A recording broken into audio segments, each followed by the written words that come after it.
Hello students, आपका बहुत बहुत स्वागत है हमारे यूट्यूब चैनल में। फ्रेंड्स, आज हम आपके लिए लेकर आए हैं प्री बीएड से रिलेटेड कुछ इम्पोर्टेंट क्वेश्चंस और उनके आंसर्स। फ्रेंड्स, अगर आप छत्तीसगढ़ में होने वाले प्री बीएड एग्ज़ाम की तैयारी कर रहे हैं तो ये वीडियो आपके लिए काफ़ी हेल्पफुल होने वाला है। इस वीडियो में हम लेकर आए हैं ऐसे प्रश्न जो पिछले वर्षों के बीएड प्री बीएड के एग्ज़ाम में पूछे गए हैं। ये वीडियो आपके लिए काफ़ी यूज़फुल होगा अगर आप बीएड की तैयारी कर रहे हैं। फ्रेंड्स, अगर आप हमारे चैनल में नए हैं तो हमारे चैनल को सब्सक्राइब कर लीजिए। हम आपसे आपके गवर्नमेंट एग्ज़ाम और किसी भी कॉम्पिटिटिव एग्ज़ाम से रिलेटेड इस तरह के वीडियो लाते रहते हैं, तो हमारा चैनल आपके लिए काफ़ी यूज़फुल रहने वाला है। तो फ्रेंड्स, चलिए आज का वीडियो शुरू करते हैं। हमारा पहला प्रश्न है आज का, छत्तीसगढ़ राज्य में पहली बार शिक्षा का महत्व कब समझा गया?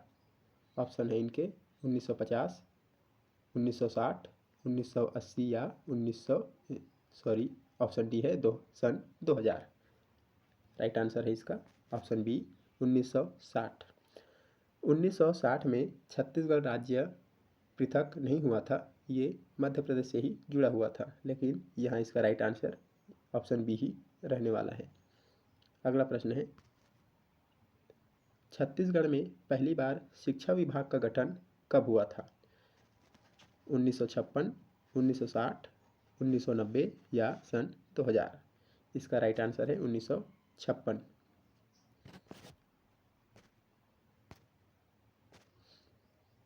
तीसरा प्रश्न है हमारा, छत्तीसगढ़ में किस संस्कारी संस्थान ने आदिवासी शिक्षा को प्रोत्साहित किया? जिला परिषद, छत्तीसगढ़ राज्य शिक्षा संस्थान, नेशनल इंस्टीट्यूट ऑफ टेक्नोलॉजी या जनजाति विश्वविद्यालय? इसका आंसर है ऑप्शन बी छत्तीसगढ़ राज्य शिक्षा संस्थान। और फ्रेंड्स, ये जो सारे प्रश्न हैं ये सीजी बीएड में किसी न किसी वर्ष पूछे ही गए हैं, तो ये सारे प्रश्न आपके लिए बहुत ही महत्वपूर्ण होने वाले हैं जो आपके इस साल होने वाले बीएड के एग्ज़ाम में बहुत ही इम्पोर्टेंट रहेंगे। अगला प्रश्न है, किसी भी स्कूल में बच्चों के मानसिक विकास के लिए कौन सी प्रक्रिया सबसे महत्वपूर्ण है? ए भाषाई विकास, बी शारीरिक विकास, सी मानसिक और सामाजिक विकास या डी खेल गतिविधियाँ? आंसर है इसका ऑप्शन सी मानसिक और सामाजिक विकास किसी भी स्कूल में बच्चों के मानसिक विकास के लिए सबसे महत्वपूर्ण प्रक्रिया होती है। पांचवा प्रश्न है, समाजशास्त्र के अनुसार संस्कृति किससे जुड़ी होती है? भाषा से, परंपराएं से, समाज के व्यवहार से या डी उपर्युक्त सभी से? इसका आंसर है ऑप्शन डी संस्कृति से भाषा, परंपरा और समाज का जो व्यवहार होता है ये तीनों चीज़ें ही जुड़ी होती है। अगला प्रश्न है, शिक्षा का अधिकार कानून भारत में कब लागू हुआ? 1997, सन 2005, 2010 या 2009? आंसर है इसका ऑप्शन बी 2005।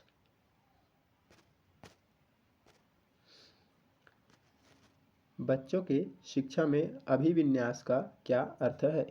ऑप्शन है बच्चों की मानसिक स्थिति पर ध्यान देना, या बच्चों की शारीरिक स्थिति पर ध्यान देना, या बच्चों के मनोविज्ञान पर ध्यान देना, या बच्चों के समग्र विकास पर ध्यान देना? राइट आंसर है इसका ऑप्शन डी बच्चों के समग्र विकास पर ध्यान देना। आठवां प्रश्न है, छत्तीसगढ़ राज्य के शिक्षा मंत्रालय का मुख्य उद्देश्य क्या है? शिक्षा के प्रचार प्रसार को बढ़ावा देना, या केवल सरकारी स्कूलों का निर्माण करना, या छत्तीसगढ़ शिक्षा का स्तर बढ़ाना? ऑप्शन सी है उच्च शिक्षा का स्तर बढ़ाना, या डी निजी स्कूलों पर नियंत्रण रखना? आंसर है ऑप्शन ए शिक्षा के प्रचार प्रसार को बढ़ावा देना। छत्तीसगढ़ राज्य में कितने आदिवासी समुदाय रहते हैं? 25, 10, 25 प्लस या 50। तो छत्तीसगढ़ राज्य में लगभग 25 से अधिक आदिवासी समुदाय रहते हैं, तो इसका आंसर होगा ऑप्शन सी 25 प्लस। अगला प्रश्न, बाल शिक्षा के सिद्धांत में सबसे महत्वपूर्ण क्या होता है? ए गणित शिक्षा, बी भाषा शिक्षा, बच्चों का समग्र विकास या खेल गतिविधियाँ। आंसर है इसका ऑप्शन सी बच्चों का समग्र विकास। 11वां प्रश्न है, पारंपरिक शिक्षा पद्धतियों से संबंधित कौन सा तथ्य सही है? ए शारीरिक शिक्षा पर ध्यान केंद्रित करती है, बी इसमें खेल कूद को प्राथमिकता दी जाती है, सी इसमें अधिक व्यावहारिक शिक्षा होती है, या डी यह बच्चों के लिए केवल कक्षा तक ही सीमित होती है। इसका आंसर है ऑप्शन डी, यह बच्चों के लिए केवल कक्षा तक सीमित होती है। 12वां प्रश्न है, कौन सा मापदंड बच्चों के शिक्षा मूल्यांकन में अधिक महत्वपूर्ण है? ऑप्शन है इनके, बच्चों की उपस्थिति, बी बच्चों का मानसिक विकास, सी बच्चों का खेल कक्षाओं में प्रदर्शन, या डी बच्चों के व्यवहार पर कड़ी नज़र रखना। राइट आंसर है ऑप्शन बी बच्चों का मानसिक विकास। 13वां प्रश्न है, छत्तीसगढ़ के आदिवासी समाज में शिक्षा की स्थिति कैसी रही है? ऑप्शन है अत्यधिक प्रगति, बी सीमित प्रगति, सी निरंतर सुधार हो रहा है, या डी शिक्षा की कोई प्रगति नहीं। इसका राइट आंसर जो है वो है ऑप्शन बी सीमित प्रगति। छत्तीसगढ़ के आदिवासी समाज में शिक्षा की स्थिति में प्रगति तो हो रही है, किंतु किस प्रकार की हो रही है? तो सीमित प्रगति हो रही है। अगला प्रश्न है, न्याय संगत शिक्षा का उद्देश्य क्या है? न्याय संगत शिक्षा का उद्देश्य क्या है? ऑप्शन है इनके, शिक्षा को सभी के लिए सुलभ बनाना, बी केवल उच्च वर्ग के बच्चों को शिक्षा देना, सी निजी स्कूलों के लिए अधिक समर्थन देना, या डी शिक्षा में पारंपरिक प्रणाली को मजबूत करना। राइट आंसर है इसका ऑप्शन ए शिक्षा को सभी के लिए सुलभ बनाना, यह शिक्षा का न्याय संगत उद्देश्य है। अगला प्रश्न है, शिक्षक के कार्य में किसका समावेश होता है? ऑप्शन है केवल पाठ्यक्रम पढ़ाना, बी छात्रों को मूल्य शिक्षा देना, सी केवल कक्षा की व्यवस्था करना, या डी छात्रों का शारीरिक परीक्षण करना। इसका आंसर है छात्रों को मूल्य शिक्षा देना, ऑप्शन बी। अगला प्रश्न, बच्चों के लिए रचनात्मक शिक्षा का क्या महत्व है? बच्चों के शारीरिक विकास पर ध्यान देना, बच्चों की मानसिक क्षमता को बढ़ावा देना, बच्चों के व्यक्तित्व विकास पर ध्यान देना, या डी बच्चों को अनुशासन सिखाना। आंसर है इसका ऑप्शन बी बच्चों की मानसिक क्षमता को बढ़ावा देना। अगला प्रश्न है, राष्ट्रीय शिक्षा नीति का उद्देश्य क्या है? ऑप्शन है शिक्षा में तकनीकी विकास, केवल सरकारी विद्यालयों के लिए योजना, सी शिक्षा के क्षेत्र में समान अवसर प्रदान करना, या डी शिक्षा में केवल विज्ञान और गणित को प्राथमिकता देना। ऑप्शन सी इसका राइट आंसर है, शिक्षा के क्षेत्र में समान अवसर प्रदान करना। बढ़ते हैं अगले प्रश्न में, छत्तीसगढ़ के किस जिले में रचनात्मक शिक्षा को लेकर विशेष कार्यक्रम चलाए गए हैं? रायपुर, बस्तर, दुर्ग या बिलासपुर। इसका जो आंसर है वो है ऑप्शन बी बस्तर में। कौन सी प्रणाली शिक्षा में सुधार लाने में सबसे प्रभावी मानी जाती है? ऑप्शन है परंपरागत शिक्षा प्रणाली, ऑनलाइन शिक्षा प्रणाली, समग्र शिक्षा, या डी केवल खेल आधारित शिक्षा। आंसर है ऑप्शन सी समग्र शिक्षा। अगला प्रश्न, शिक्षा का अधिकार अधिनियम में किसे शिक्षा देने का अधिकार मिला है? ऑप्शन है केवल उच्च वर्ग के बच्चों को, बी सभी बच्चों को, 6 से 14 वर्ष की उम्र तक, सी केवल निम्न वर्ग के बच्चों को, या डी केवल सरकारी स्कूलों में पढ़ने वाले बच्चों को। इसका आंसर है ऑप्शन बी, सभी बच्चों को, 6 से 14 वर्ष की उम्र तक। इसमें उच्च वर्ग या निम्न वर्ग की कोई बाध्यता नहीं है। जो भी बच्चे जिनकी उम्र 6 वर्ष से 14 वर्ष तक है उन पर ये शिक्षा का अधिकार अधिनियम लागू होता है। अगला प्रश्न है, शिक्षा के क्षेत्र में मनोविज्ञान का क्या महत्व है? ऑप्शन ए, केवल शारीरिक शिक्षा के लिए, बी, छात्रों के मानसिक विकास के लिए, सी, सिर्फ उच्च शिक्षा के लिए, या डी, केवल कक्षा के व्यवस्थित होने के लिए। इसका आंसर है ऑप्शन बी, छात्रों के मानसिक विकास के लिए। शिक्षा के क्षेत्र में मनोविज्ञान का महत्व यही है कि छात्रों का मानसिक विकास होना चाहिए। अगला प्रश्न, शिक्षक के लिए सबसे महत्वपूर्ण गुण कौन सा है? ऐसे कौन से गुण है जो शिक्षक के लिए बहुत ही महत्वपूर्ण होते हैं? ज्ञान और अनुभव, छात्रों के प्रति सहानुभूति, भाषा शक्ति, या डी, खेलकूद में रुचि। इसका राइट आंसर है छात्रों के प्रति सहानुभूति।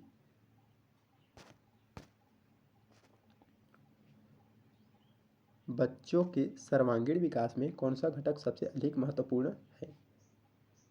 ऑप्शन है खेलकूद, शारीरिक शिक्षा, मानसिक विकास, या डी, कला और संस्कृति। इसका आंसर है ऑप्शन सी, मानसिक विकास।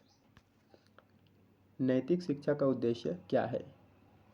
बच्चों को बुरी आदतें सिखाना, बच्चों में अच्छे आचरण और नैतिक मूल्यों का विकास करना, या बच्चों को केवल अनुशासन सिखाना, या डी, बच्चों को साहित्य सिखाना। इसका आंसर है ऑप्शन बी, बच्चों में अच्छे आचरण और नैतिक मूल्यों का विकास करना। ये नैतिक शिक्षा का मुख्य उद्देश्य है। शिक्षा नीति का उद्देश्य क्या होता है? शिक्षा के क्षेत्र में तकनीकी सुधार करना, केवल सरकारी स्कूलों के लिए योजना बनाना, शिक्षा में समानता और अवसर प्रदान करना, या केवल उच्च शिक्षा के लिए योजनाएं बनाना। राइट आंसर है ऑप्शन सी। अगला प्रश्न है, बच्चों को शिक्षा में किस प्रकार के खेल गतिविधियां शामिल की जाती है? ऑप्शन है मानसिक खेल, शारीरिक खेल, सी दोनों, या डी, कला आधारित खेल। राइट आंसर है इसका ऑप्शन सी, मानसिक खेल और शारीरिक खेल दोनों।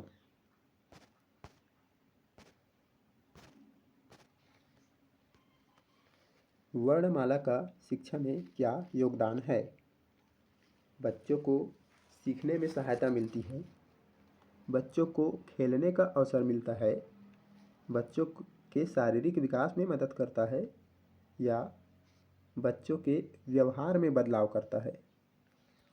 राइट आंसर है इसका ऑप्शन ए, बच्चों को सीखने में सहायता मिलती है।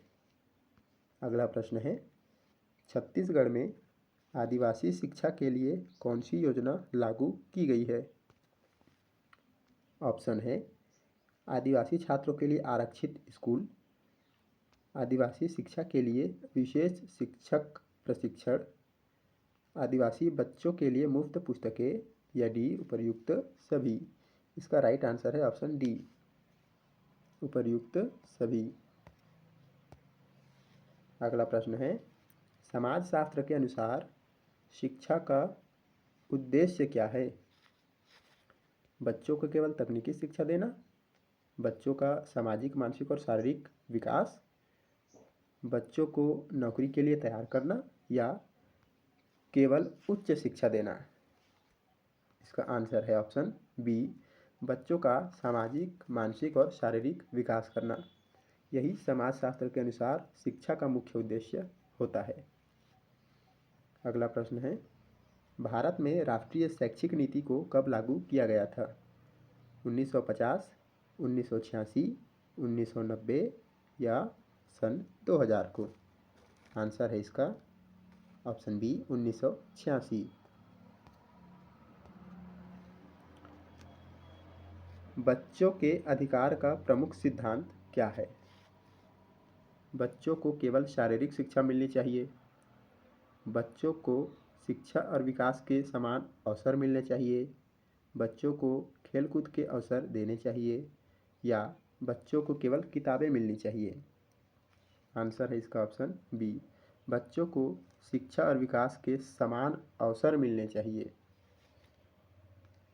अगला प्रश्न है, शिक्षा में भाषा का क्या योगदान है? बच्चों की समझ को स्पष्ट करता है, बी, बच्चों के शारीरिक विकास को बढ़ावा देता है, सी, बच्चों की मानसिक स्थिति को समझने में मदद करता है, या डी, बच्चों के लिए केवल शिक्षा को सरल बनाता है। राइट आंसर है ऑप्शन ए, बच्चों की समझ को स्पष्ट करता है।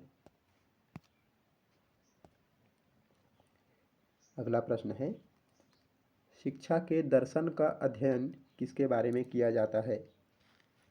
शिक्षा में सुधार के लिए, बी, शिक्षा के उद्देश्य और महत्व के लिए, सी, शिक्षा में तकनीकी बदलाव के लिए, या डी, बच्चों के मानसिक विकास के लिए। राइट आंसर जो है शिक्षा के उद्देश्य और महत्व के लिए है, ऑप्शन बी। अगला प्रश्न है, बच्चों के मानसिक विकास पर प्रभाव डालने वाली कौन सी गतिविधियाँ सबसे प्रभावी है? ए, केवल खेलकूद, बी, केवल कक्षा में पढ़ाई, सी, केवल कला और खेल गतिविधियाँ, या डी, बच्चों को अकेला छोड़ना। राइट आंसर है ऑप्शन सी, कला और खेल गतिविधियाँ। बढ़ते हैं अगले प्रश्न की ओर। कक्षा प्रबंधन का सबसे महत्वपूर्ण तत्व क्या है? विद्यार्थियों के साथ अच्छे संबंध बनाना, कक्षा में अनुशासन बनाए रखना, खेल गतिविधियाँ आयोजित कराना, बच्चों को किताबों में व्यस्त रखना। राइट आंसर है ऑप्शन बी, कक्षा में अनुशासन बनाए रखना। ये कक्षा प्रबंधन का सबसे महत्वपूर्ण तत्व होता है। अगला प्रश्न है, शिक्षा के क्षेत्र में समानता का क्या महत्व है? शिक्षा के क्षेत्र में समानता का क्या महत्व है? ऑप्शन है, सभी बच्चों को समान अवसर देना, केवल कुछ बच्चों को बेहतर शिक्षा देना, बच्चों को केवल शारीरिक शिक्षा देना, या बच्चों को केवल खेलकूद सिखाना। आंसर होगा ऑप्शन ए, सभी बच्चों को समान अवसर देना। जितने भी बच्चे हैं उन्हें धर्म, जाति आदि से ऊपर उठकर सभी को समान अवसर देना। ये शिक्षा क्षेत्र में समानता का महत्व होता है। अगला प्रश्न है, शिक्षा में सुधार के लिए क्या कदम उठाए गए हैं? शिक्षकों को बेहतर ट्रेनिंग, बी, बच्चों के लिए नई शिक्षा योजनाएं, सी, सरकारी स्कूलों में सुधार, या डी, प्रयुक्त सभी। तो ये सभी शिक्षा के क्षेत्र में सुधार के लिए उठाए गए कदम हैं। आंसर है इसका डी। अगला प्रश्न, प्रारंभिक शिक्षा का उद्देश्य क्या है? बच्चों को केवल शारीरिक शिक्षा देना, बच्चों की मानसिक और सामाजिक विकास पर ध्यान देना, बच्चों को केवल खेलकूद सिखाना, या डी, बच्चों को केवल पढ़ाई पर ध्यान देना। आंसर होगा ऑप्शन बी, बच्चों की मानसिक और सामाजिक विकास पर ध्यान देना। अगला प्रश्न है, शिक्षक शिक्षा में कौन सा विषय सबसे महत्वपूर्ण होता है? ऑप्शन है, केवल मनोविज्ञान, बच्चों के शारीरिक विकास, सामाजिक और मानसिक शिक्षा, या डी, शिक्षक का अनुभव। आंसर है इसका ऑप्शन सी, सामाजिक और मानसिक शिक्षा। 40वां प्रश्न है, समाजशास्त्र में शिक्षा का प्रभाव किस पर होता है? ए, बच्चों के मानसिक विकास पर, बी, बच्चों की सामाजिक स्थिति पर, सी, बच्चों के शारीरिक विकास पर, या डी, बच्चों के व्यवहार पर। आंसर है ऑप्शन बी, बच्चों की सामाजिक स्थिति पर। अगला प्रश्न है, स्कूल विकास में किसका सबसे अधिक योगदान होता है? सरकार का, समाज का, शिक्षक और छात्र का, या केवल निजी स्कूलों का? इसका राइट आंसर जो है ऑप्शन सी, शिक्षक और छात्र का। अगला प्रश्न है, शिक्षा के क्षेत्र में सामाजिक परिवर्तन को किस प्रकार बढ़ावा दिया जा सकता है? बच्चों को अधिक शारीरिक शिक्षा देना, बी, शिक्षा को सामाजिक दृष्टिकोण से सशक्त बनाना, सी बच्चों को खेल कूद के प्रति जागरूक करना, या डी केवल सरकारी स्कूलों को बढ़ावा देना। इसका आंसर है ऑप्शन बी, शिक्षा को सामाजिक दृष्टिकोण से सशक्त बनाना। अगला प्रश्न है, छत्तीसगढ़ में शिक्षकों को किस प्रकार की ट्रेनिंग दी जाती है? ए केवल कक्षा संचालन के लिए, बी बच्चों के मानसिक और शारीरिक विकास के लिए, सी सरकारी नीतियों के लिए, या डी केवल प्रशासनिक कार्यों के लिए। आंसर है ऑप्शन बी, बच्चों के मानसिक और शारीरिक विकास के लिए। कक्षा में शांति और अनुशासन बनाए रखने के लिए क्या उपाय है? ए बच्चों को स्वतंत्र छोड़ना, बी बच्चों के बीच समय समय पर चर्चा कराना, सी बच्चों को बार बार डांटना, डी बच्चों को किताबों में व्यस्त रखना। आंसर है ऑप्शन बी, बच्चों के बीच समय समय पर चर्चा करना। शिक्षा का उद्देश्य किससे जुड़ा हुआ है? केवल शारीरिक शिक्षा, केवल मानसिक शिक्षा, बच्चों के सर्वांगीण विकास से, या डी केवल पढ़ाई से। आंसर है ऑप्शन सी, बच्चों के सर्वांगीण विकास से। इसमें शारीरिक, मानसिक, पढ़ाई और अन्य उद्देश्य भी शामिल है, इसलिए आंसर होगा बच्चों के सर्वांगीण विकास से। अगला प्रश्न है, शिक्षक का कार्य में कौन सा पहलू सबसे महत्वपूर्ण है? ए बच्चों को अनुशासन सिखाना, बी बच्चों के व्यक्तित्व को आकार देना, सी बच्चों को केवल विषय की शिक्षा देना, या डी बच्चों को केवल खेल कूद सिखाना। आंसर होगा ऑप्शन बी, बच्चों के व्यक्तित्व को आकार देना।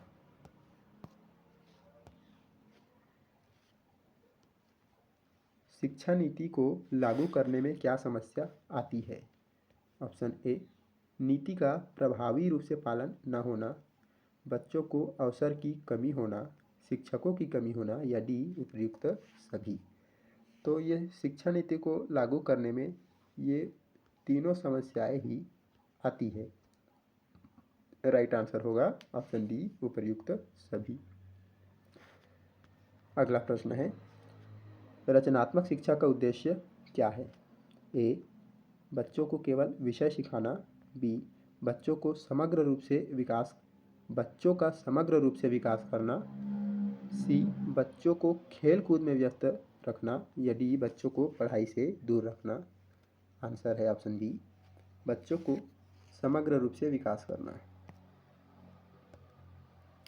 अगला प्रश्न है, शिक्षा में सुधार के लिए सबसे पहले क्या करना चाहिए? शिक्षकों को प्रशिक्षण देना, स्कूलों में इंफ्रास्ट्रक्चर को सुधारना, सी बच्चों के लिए नई योजनाएं बनाना, या डी सरकारी स्कूलों की संख्या बढ़ाना। राइट आंसर है ऑप्शन ए, शिक्षकों को प्रशिक्षण देना। हमारा अगला प्रश्न है, समाज में शिक्षा का महत्व क्या है? यह केवल बच्चों के विकास के लिए है, यह समाज की समृद्धि और विकास के लिए है, यह बच्चों को केवल शारीरिक रूप से मजबूत बनाने के लिए है, या डी यह केवल शिक्षा के प्रचार के लिए है। इसका राइट आंसर जो है वो है ऑप्शन बी, यह समाज की समृद्धि और विकास के लिए है। तो फ्रेंड्स, यह था हमारा आज का सेशन, जिसमें हमने आपको बताया कि सीजी प्री बीएड की तैयारी के लिए टॉप महत्वपूर्ण 50 प्रश्न जो पिछले बीएड की परीक्षाओं में पूछे गए हैं वे सब क्या है। तो फ्रेंड्स, उम्मीद करते हैं कि ये वीडियो आपके लिए हेल्पफुल होगा, और ये भी उम्मीद करते हैं कि आप अपने बीएड के एग्ज़ाम को सफलतापूर्वक दे पाएंगे और उसमें सफल होंगे। तो फ्रेंड्स, अगर ये वीडियो आपको पसंद आता है तो लाइक और शेयर करें और हमारे वीडियो को सब्सक्राइब कर लें। तो मिलते हैं एक अगले वीडियो में एक अगले टॉपिक के साथ। अगर आपके मन में कोई और सवाल है तो आप हमें कमेंट में पूछ सकते हैं, मैं आपके प्रश्नों का जवाब देने की पूरी कोशिश करूँगा। तब तक के लिए ऑल द बेस्ट।